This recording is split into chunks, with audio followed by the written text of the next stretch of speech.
Good morning and welcome to Church of the River. Glad to see you all today, your beautiful faces, because usually I'm looking at the back of your heads. So this is nice to see. Welcome. I am Carol Meir-Formey. I'm on the Board of Trustees, and I am happy to be your lay leader today.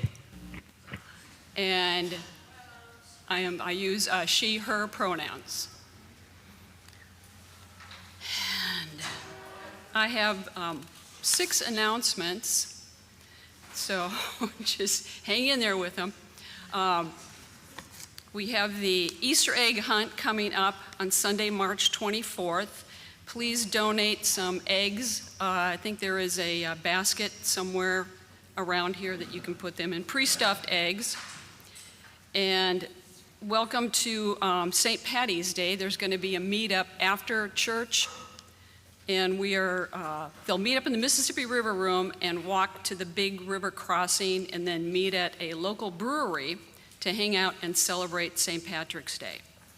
Any questions, see or text Matt Holliday. If you missed last month's meditative sound bath, you have another opportunity to experience that. That's going to be Monday, March 18th in the Chalice Room at 7 p.m. And then next Sunday is Kite Day. This is our high holy day for Church of the River. And bring your kites for a fun-filled time on the church grounds after the service. So we're hoping that the weather is accommodating. And the nominating committee is seeking suggestions from the congregation for a future nominee for the Board of Trustees. Please let us know. Email your choices to nominations@churchoftheriver.org by the end of the month, March 31st. Nominees should have a broad interest in the church and have a record of participation in church activities and stewardship, along with demonstrated leadership skills or a willingness to take on responsibilities in service to the church. And Reverend Sam Teitel will be preaching again at Calvary Episcopal Church, the Lenten preaching service. It's going to be Friday, March 22nd at noon. For more details on these and other Church of the River events and activities, you can scan the QR code in the pew cards or in the cards in your hymn book slots, or email information@churchoftheriver.org, or subscribe to the weekly mailing list and follow us on Facebook, X, Instagram. You're also welcome to take the pew cards home with you if that makes it easier to follow the church's activity. With no more announcements, our worship service will now begin. Please join us in the audience for Spirit as you are able to sing number 21 in Prayer and Hope for the beauty of the earth. For the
our chalice lighting, we have a call to worship. Let me read from our hymnal, number 442. We bid you welcome, who come with weary spirit seeking rest, who come with troubles that are too much with you, who come hurt and afraid. We bid you welcome, who come with hope in your hearts, who come with anticipation in your step, who come proud and joyous. We seek your welcome, who are seekers of a new faith. We come to probe and explore, who come to learn. We bid you welcome, who enter this hall as a homecoming. We have found here room for your spirit, who find in this people a family. Whoever you are, whatever you are on your journey, we bid you welcome. And please join me in the chalice lighting words that are in your order of service. We light this chalice for the challenge of freedom, the goal of equality, and the warmth of community. May all who gather here offer and find the blessings of acceptance, loving kindness, and a grateful heart. Amen. Please join us in the next hymn, which is number 54, and I've been told that this is kind of an odd song, so just do your best and follow along. Now the light is less. You may rise.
Good morning, everyone.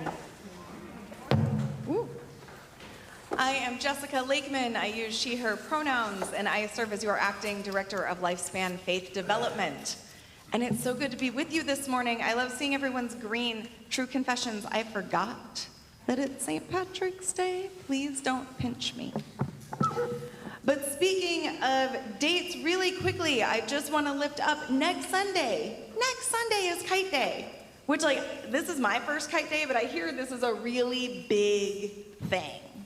So everyone, please bring your kites, and we will all have fun and merriment and sing the song and go fly kites, right? That's how it works? Yeah, I'm seeing nods. Okay, I'm excited.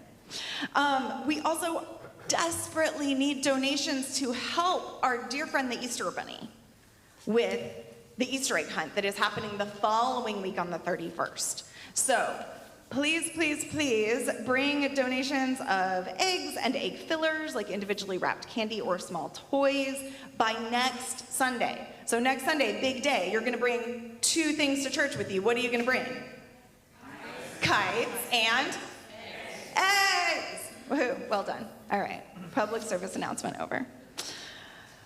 So when James told me that the topic for the service today was about darkness and how it can be difficult to find a light in the darkness, to be a light in the darkness for someone else, it got me thinking about our chalice and both the story of how it came to be the symbol of Unitarian Universalism and also what it represents to us today. During the dark and difficult days of World War II in Europe, there were many people who were being persecuted for who they were and what they believed. Many of these people tried to escape the war and the terrible things that were happening in their homeland. They were brave travelers, searching for safety and hope in a world that was very scary. And we call travelers like that refugees who have been forced to flee their home. In the United States, some Unitarians decided that they wanted to help these refugees. They formed something called the Unitarian Service Committee. Their goal was to bring the refugees to safety, but there was a problem. The refugees came from many different countries, and they spoke many different languages, while most Unitarians spoke only English. So how could they communicate their message of hope and help? That is where Dr. Charles Joy and an artist named Hans Deutsch came in. Dr. Joy knew that they needed a symbol that everyone could understand, no matter what language they spoke. Hans drew a picture of a chalice with a flame inside, surrounded by a circle. When refugees saw this symbol, they knew it meant help, hope, and safety. It was like a secret code that told the refugees, "You are safe with us." This is what that first symbol looked like. After the war, Unitarians started using this picture, called the flaming chalice, in their worship. It became a symbol of hope and love, shining bright even when things got tough. Our chalice, though, isn't just about the flame. As our former UUA president, Reverend Susan Frederick Gray, reminds us, it is a combination of 2 powerful symbols: the flame and the cup. The cup represents care, sustenance, and the nourishment that we offer one another in our religious community. It is where the flame is tended, where we gather in covenant. But here's the thing, it can be hard to be a beacon of light for others sometimes. And just like any vessel, the cup can break. As Leonard Cohen reminds us, there's a crack in everything. That's how the light gets in. We must remember that the cup, too, needs our attention. It's easy to say everyone is welcome. It is much harder to create a place where everyone truly feels at home. We have to embrace both our shared joys and our sorrows, our strengths and our weaknesses, our triumphs and our trials.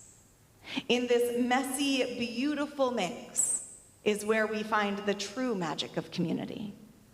Sometimes we might feel like our own light is flickering, like we're not shining as brightly as we could, but just like how one candle can be lit from another candle, we can all help each other shine brighter. So I'm gonna do my thing where I ask you to be brave and join me in something. I want you to take a moment and think of someone who has helped rekindle your inner light at a time when you were struggling. Perhaps it is someone who helped you feel seen, feel cared for, or helped you find a sense of belonging. Maybe it's a friend or a family member or a teacher. When you have someone in mind, I invite you, we're going to take a brief moment and tell the person next to you about that person. Just a sentence or two about who that person is to you. So take a moment, and when you're ready, turn to someone next to you. Some of you might need to look behind to find a buddy. And share about who came to mind.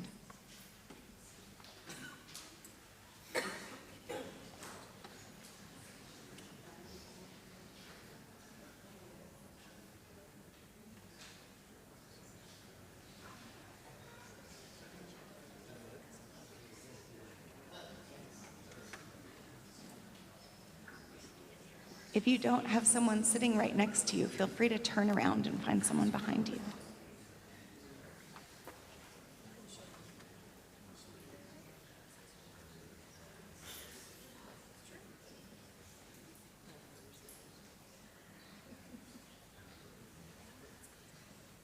As we go through the rest of today and this week, I invite you to hold on to this feeling, to remember that person, and to remember that we all have a special light inside of us and that we can help each other shine brighter, even through our cracks.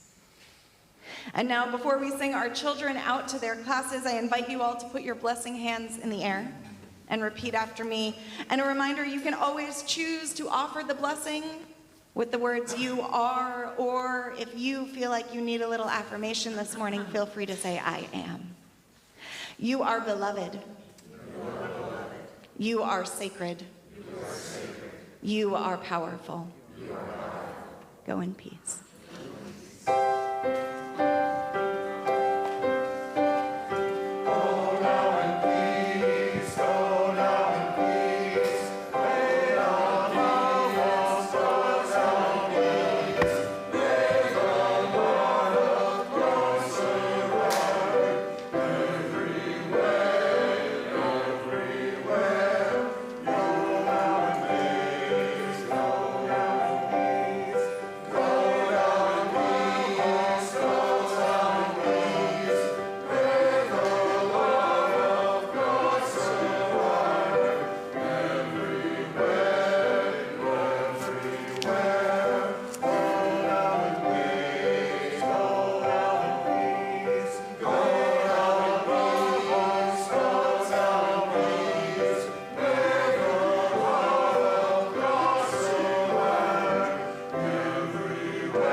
Light.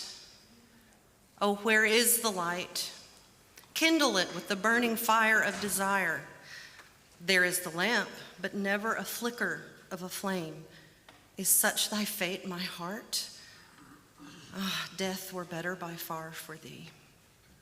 Misery knocks at thy door, and her message is that thy Lord is wakeful, and he calls thee to the love tryst through the darkness of night. The sky is overcast with clouds, and the rain is ceaseless. I know not what this is that stirs in me. I know not its meaning. A moment's flash of lightning drags down a deeper gloom on my sight, and my heart gropes for the path to where the music of the night calls me. Light, oh, where is thy light? Kindle it with the burning fire of desire. It thunders, and the wind rushes screaming through the void. The night is black as a black stone. Let not the hours pass by in the dark. Kindle the lamp of love with thy life.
The second reading today comes from the prose of the famous hymn, "This Little Light of Mine."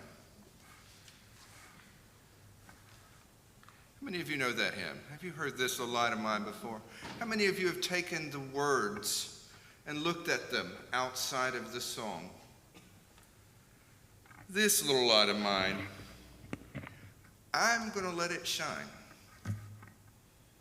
This little light of mine, I'm going to let it shine.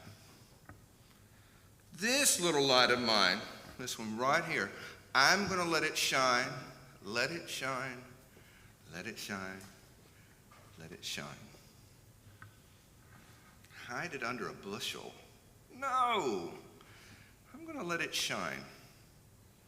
Am I going to hide it under a bushel? No.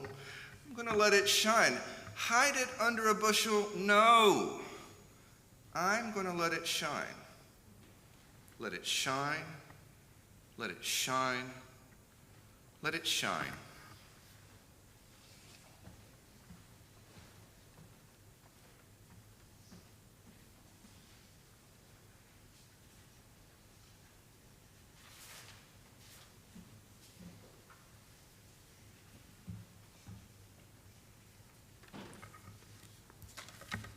And now we'll have a moment of prayer.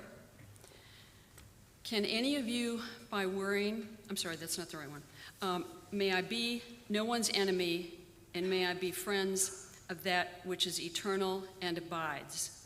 May I wish for every person's happiness and envy none.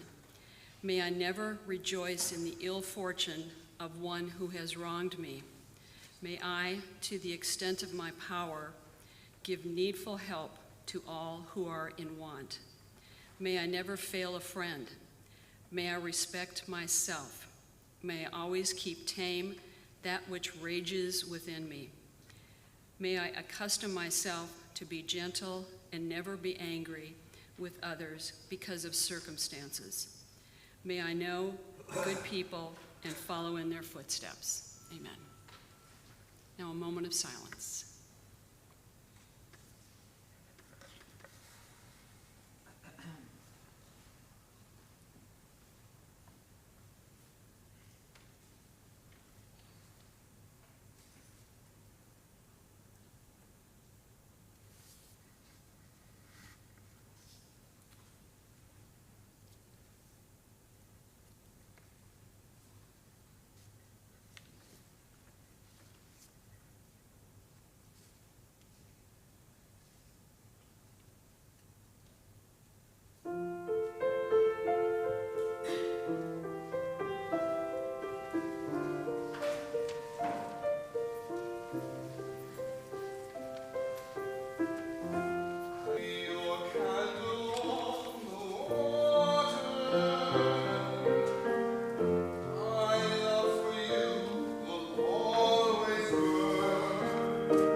say thank you to James. I was on the search committee for the musical director, and when he came upon us, I think we all agreed unanimously that he was the man for the job.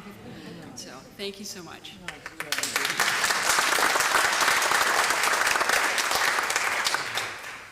And now we take an offering that allows us to exercise that all-important generosity of spirit and to support this church and its many, many ministries.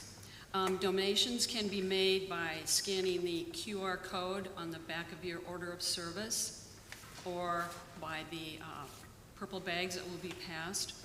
You can do it via text or go to the website at Church of the River. And the offering will now be gratefully given and received.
Good morning, y'all.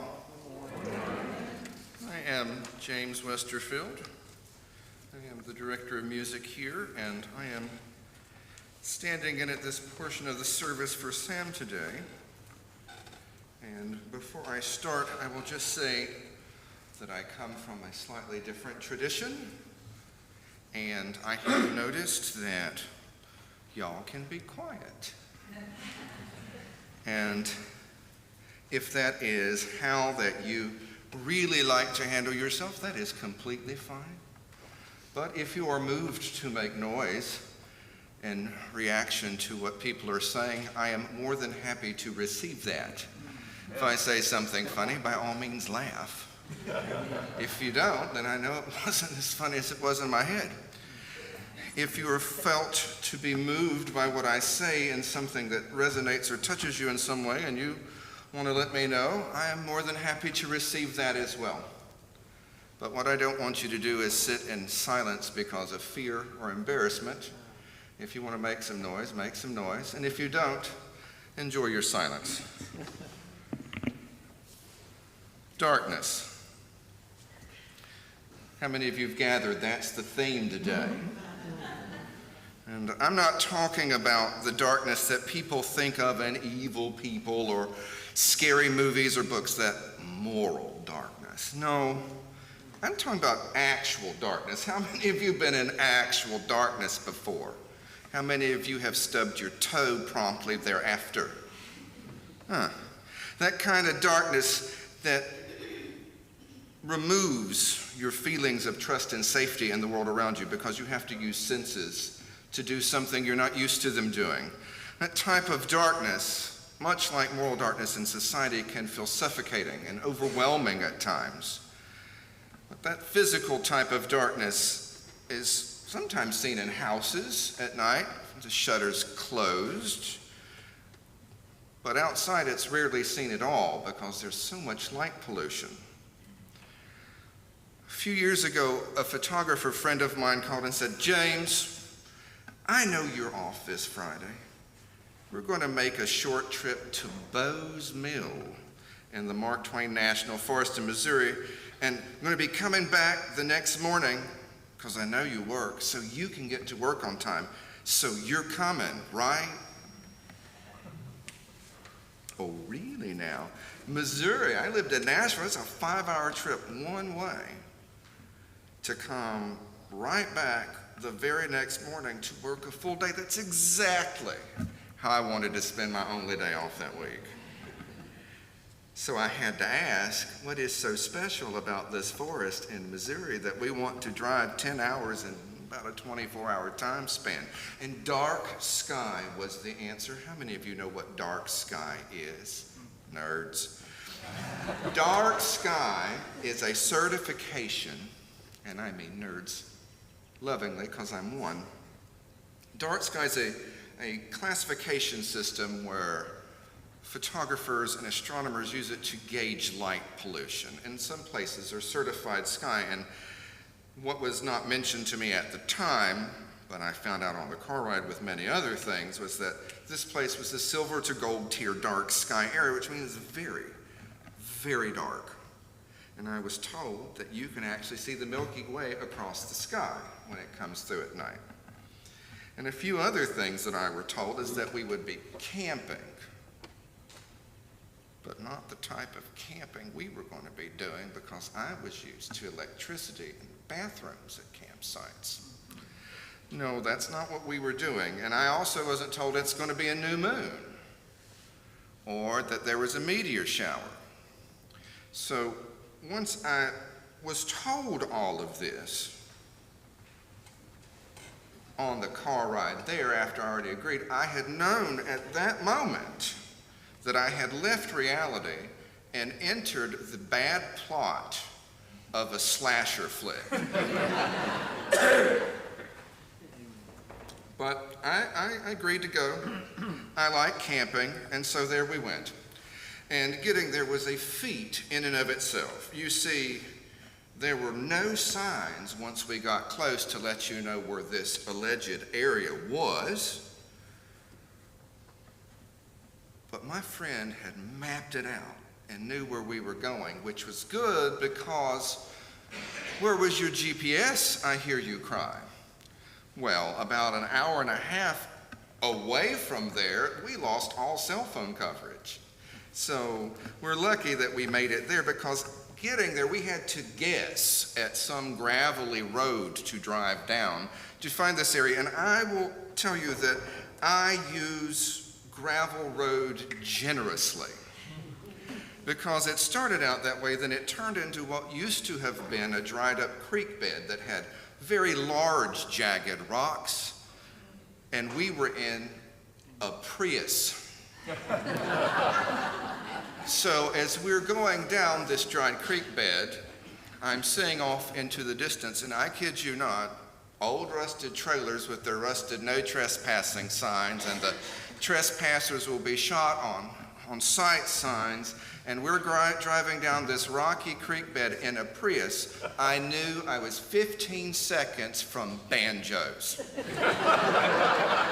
I felt as if I were in the set of Deliverance or some other horror movie. Dead. We were going to be dead. I just knew it. Made sense. It was a new moon and there were meteor showers and no one to get a hold of. But we accidentally stumble upon a parking spot with 6, count them, 6 parking spaces. And I only know that because of paint chips that were left from what used to have been lines. And then I look and I see there's a station like at most nature centers and sites. And it said, welcome to Bo's Mill. I'm like, great, we made it. Then it said, welcome to bear country.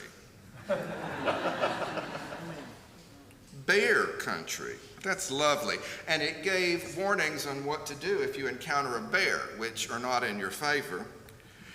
And then I see a little sign that says, in case of 911, in case of an emergency, do not call 911. Call this ranger station. Then there was an asterisk that said, cell coverage may be limited in areas. You don't say. Bear country. Big old manly James here in bear country. We were dead. But we hauled off all our stuff, our tent, our foods, our cameras, tripods, telescopes, that whole works, and we proceeded to find a suitable camping area, which was all primitive camping. If you've ever done that before, the only reason we knew it was a camp area because it looked like there was a fire there at some point that year. So we get there and it's pristine. It's actually quite beautiful in there, but there were no lights. There was no electricity. And the area, Bo's Mill, used to be a sawmill many decades earlier on a river, and there was a large lagoon of the most curious turquoise-colored water I've ever seen, which I would not recommend anyone swimming in. But we found stuff, and we started putting our stuff down, but my friend said, oh, it's still daylight, let's go get some pictures. So we quickly put up stuff, got things situated so that we could take some pictures. Well, he took some pictures. I got to carry tripods and other stuff around. I found out why I was there at that point. I was a lackey, and all of his other friends had more sense than I did and said no. But notwithstanding, it was quite beautiful. It was very nice. Then we took all of that and we started looking for firewood and did all of that camping stuff. And about this time, I heard the largest racket being had. There's lots of thuds and laughs and giggles and all of this. And the locals were apparently showing up, because it was a Friday, for whatever weekend they had in store for them.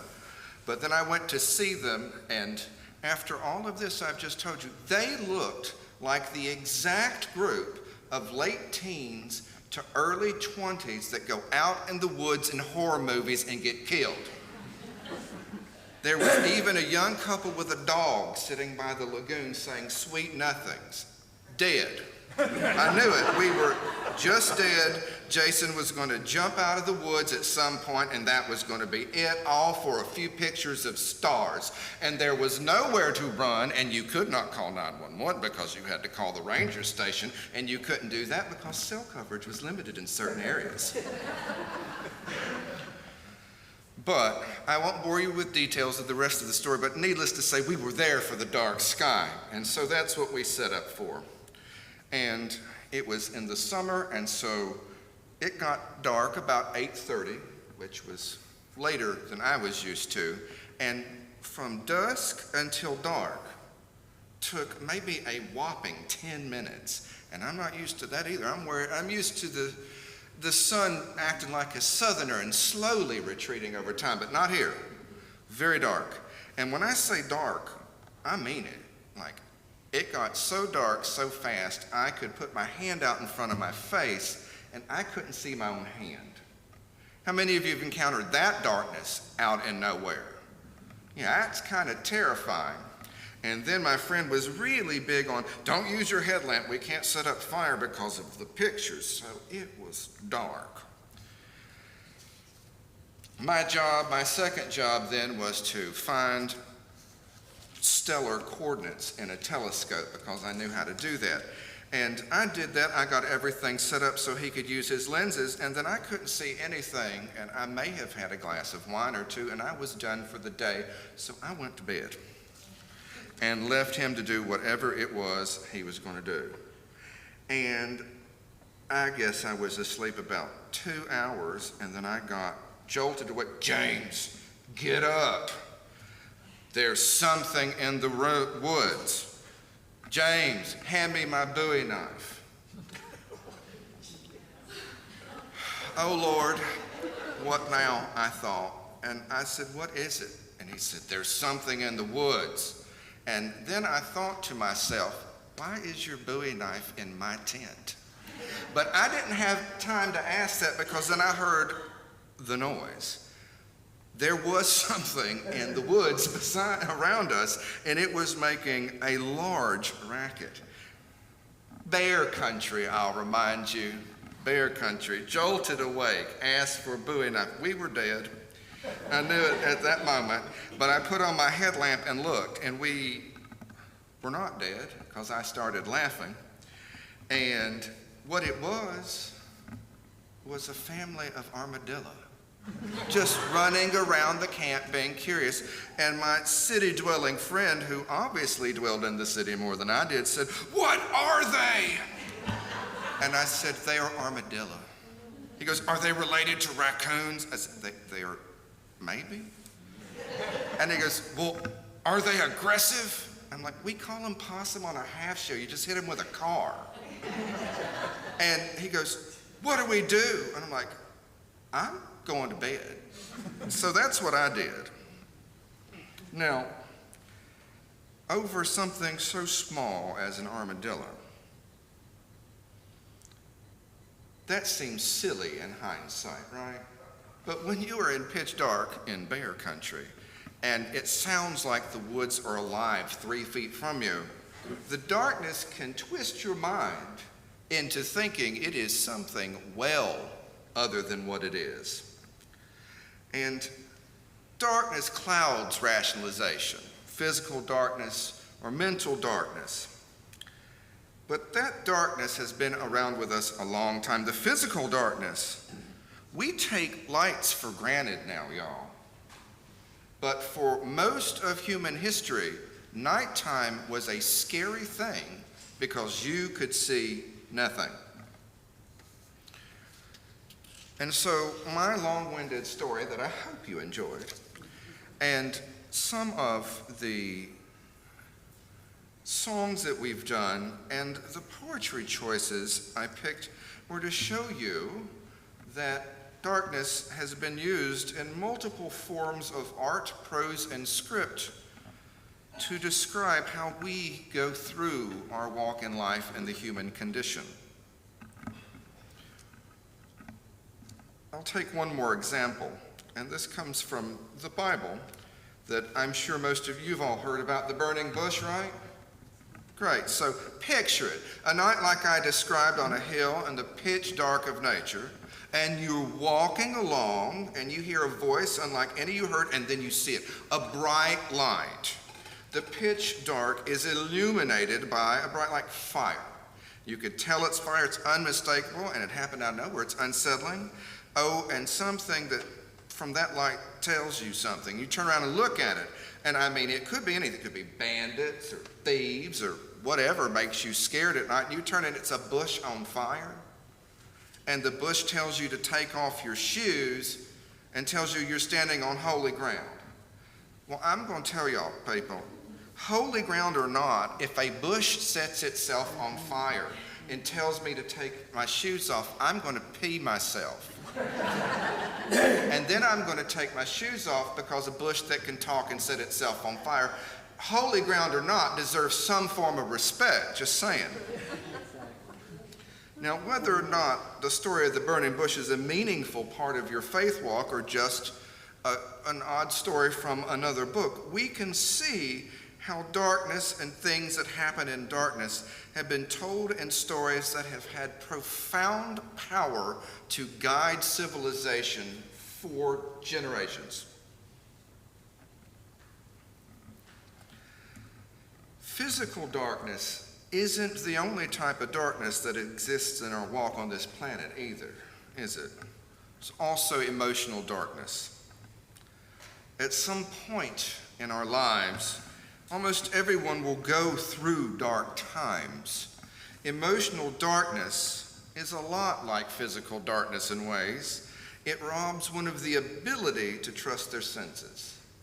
It removes certainty in where good footing can be found. And most importantly, like in physical darkness, people experiencing dark times often feel utterly alone, even if they're not. The darkness stops them from being able to see, metaphorically, the path to safety or even the friends willing and trying to help. You can correct me if I'm wrong, but if we could help it and a friend was in danger in physical darkness, struggling to find their footing, we wouldn't just sit there and watch that, would we? We'd help. I'd help. And much like that, when someone we know and care for is in emotional darkness, it is equally important, if not more, for us to let them know that they are not alone in their struggle. It's so important that we check in on people, sometimes with an air of skepticism, because like cats, people in dark times have become quite adept at hiding their pain and suffering. They already feel low, and why would they want to burden you? So sometimes we don't just have to accept I'm okay and I'm fine as the last word when we're checking in on people. We have to lean in to engaging with people. We have to find ways in how we engage consistently to listen for signs of trouble and distress, because darkness is real, and darkness can take our friends and loved ones from us. I give you a small trigger warning for those who need it. The next brief 2 minutes or so are going to cover statistics of suicide in the United States. The latest statistics from the CDC show that between 2021 and 2022, which is the latest year on record, over 48,000 people took their lives in the United States. Almost every single one of those people, I can guarantee, were walking in darkness. People don't flippantly come to that choice, regardless of what one might think or what one might have heard. Suicide is the third leading cause of death in teens and young adults after accidents, and just barely, because of school shootings, homicide. Marginalized communities face even worse odds. LGBTQ youth are 3.7 times more likely to attempt suicide than their heterosexual peers, and trans teens are 5.9 times more likely than the average among all teens. Young people aren't the only people who decide that terrible fate. Stats from the National Council on Aging show us that the older population, which makes up just 16.8% of the population, disproportionately make up 22% of successful suicides. Mental health authorities attribute this mainly to a loneliness epidemic. Many times when we talk about youth suicide rates, especially in marginalized communities, a lot of it's attributed to bullying and certain types of external extremes, and there is a good bit of that which is true.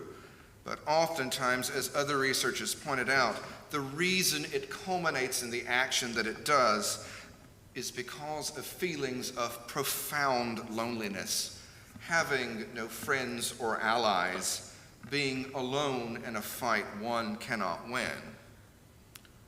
Whether or not that's true, because being in darkness leaves us clouded in judgment without the ability to see a way out.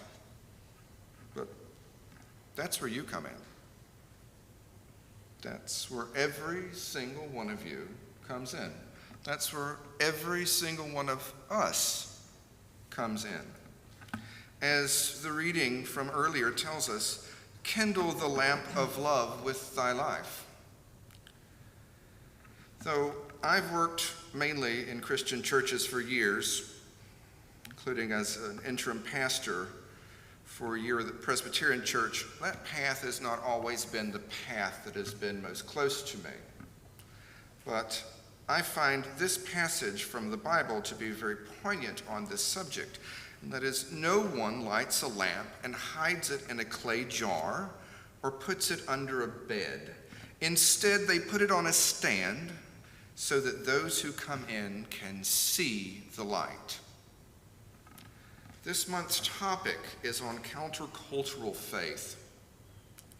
Sadly, I picked this topic today because I firmly believe that truly engaging with the want and goal to help others navigate through dark times and through their own darkness is not a well-practiced tenet in our modern society. If you read the news, you will constantly hear the divisiveness. People don't seem to want to help each other. They want to be right. And they don't care what collateral damage happens in the quest of being right. Several segments of society also seem to equate struggling in darkness with a weakness that somehow deserves ridicule instead of compassion. Now, I don't actually think all of that is because most people are actually that toxic. A lot I blame on complacency, fear, and the bystander effect.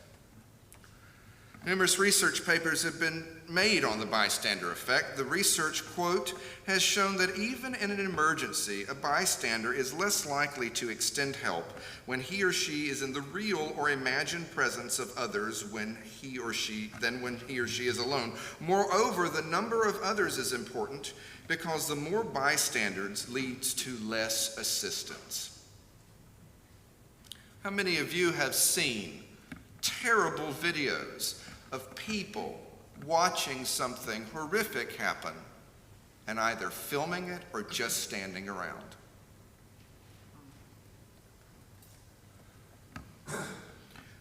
The bystander effect is very real. It makes us think that someone will help. It makes us hope that someone other than us will help. That's part of why I think helping people in times of darkness is so countercultural. We assume someone has to be doing it because the world can't be that bad. But that's why it's so vitally important that we learn to train ourselves to choose to be a light in dark times for others, because we cannot rely on others to take the mantle. We can't control the actions of others, but we can control the actions of ourselves. We can't assume others are going to help. We've seen enough videos to know they're probably not. We cannot assume that people will figure it out themselves. Someone struggling alone in darkness isn't going to claw themselves out of that without help. That is very likely not going to happen. And we can't allow ourselves to only give thoughts and prayers because we consider ourselves to be kind, caring, and compassionate people, y'all, right? Love is an action verb.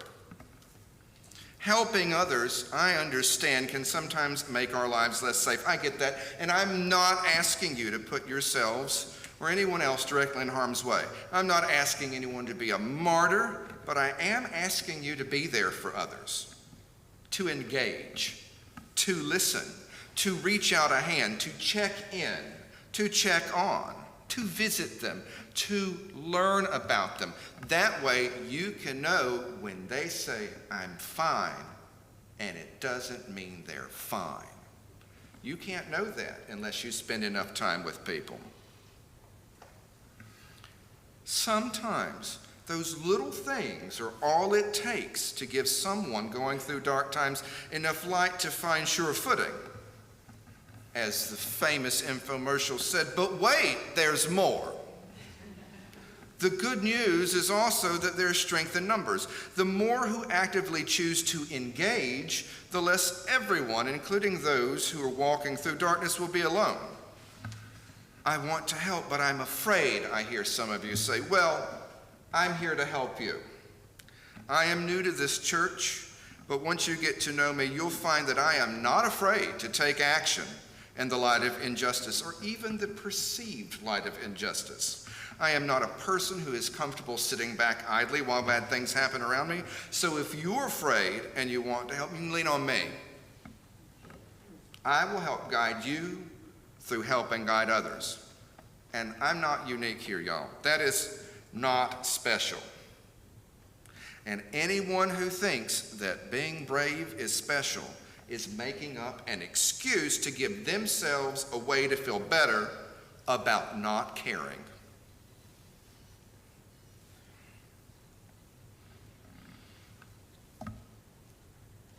I know people in this church want to help. I know it. I asked in my interview what the main focus or focuses are of the ministries in this church, and it was impressed upon me that this church has active engagement in social justice. You can't engage in social justice passively, can you? No. And a church focused in social justice, it can't be, it has to take a stand. It's the point of having those flags up in the back of this sanctuary, isn't it? It is to take a stand and tell a marginalized community that, come on in, we are a light in your dark world, you can come find respite here. Is that not why those flags are up? That's right, it is. And we as a church should choose often to be that light, as scary as it is in these times of vitriolic and hate-filled rhetoric. Like a lamppost on a hill surrounded by darkness, we should be the light that guides the hurt, the oppressed, the scared, and the lonely to come find safer footing and solid ground. And we should never, ever, ever allow ourselves to be shamed for doing that. Even in a world that the face of people in certain segments of society that foolishly shame compassion as being woke or whatever other boogeyman word they want to come up with to excuse themselves for not caring about other people.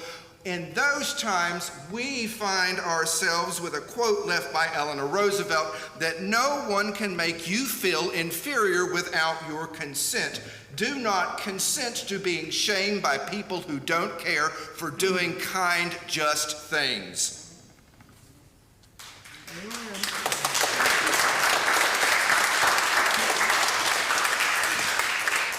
Standing up to darkness is tough.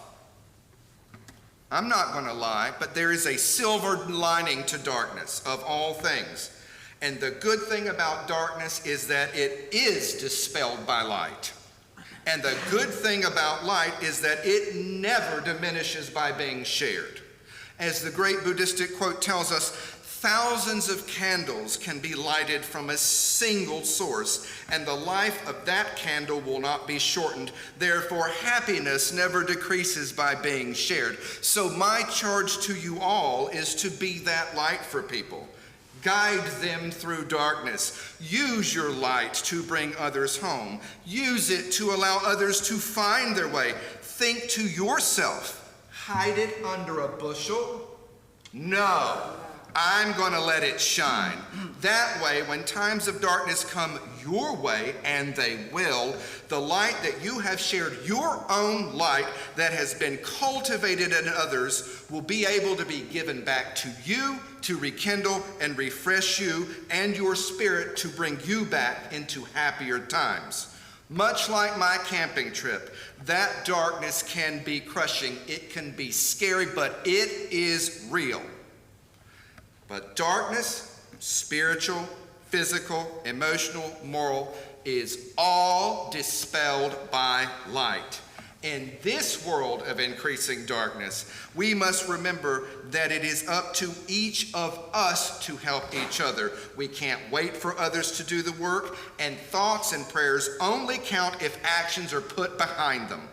So grab your lanterns, put out your nightstands, and do the good work to share your light so we can guide the lost home.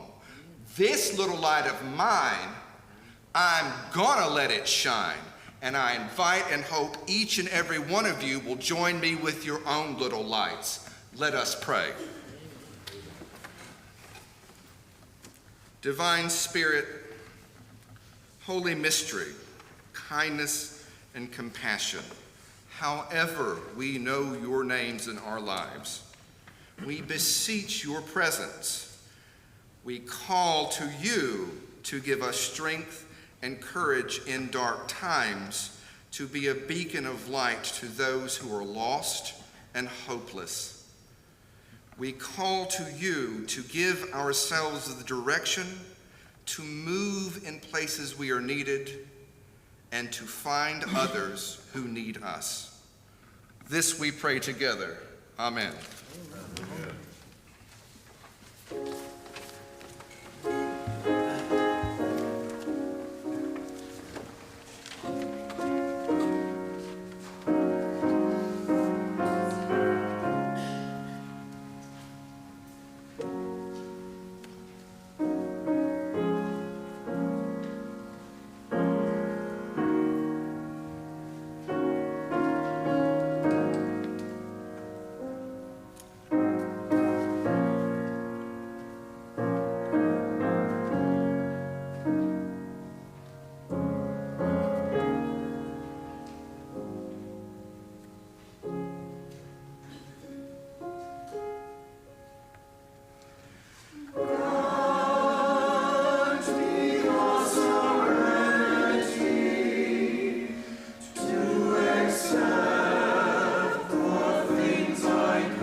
Wow, James, you are a light. Thank you.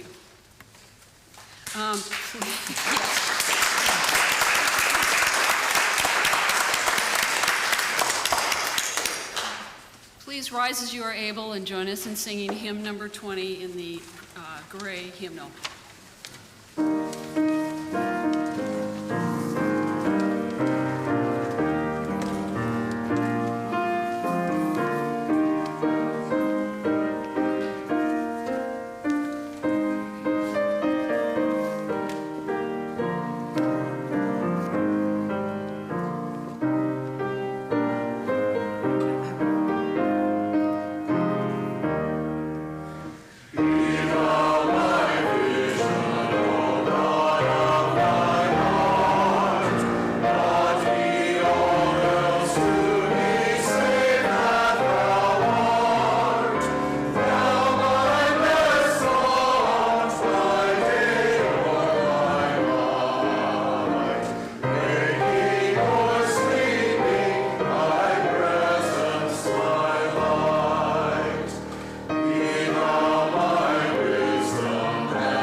I have an Irish blessing for you today in honor of St. Patrick's Day. May love and laughter light your days and warm your heart and home. May good and faithful friends be yours. Wherever you may roam, may peace and plenty bless your world with joy that long endures. May all life's passing seasons bring the best to you and yours. Go in peace.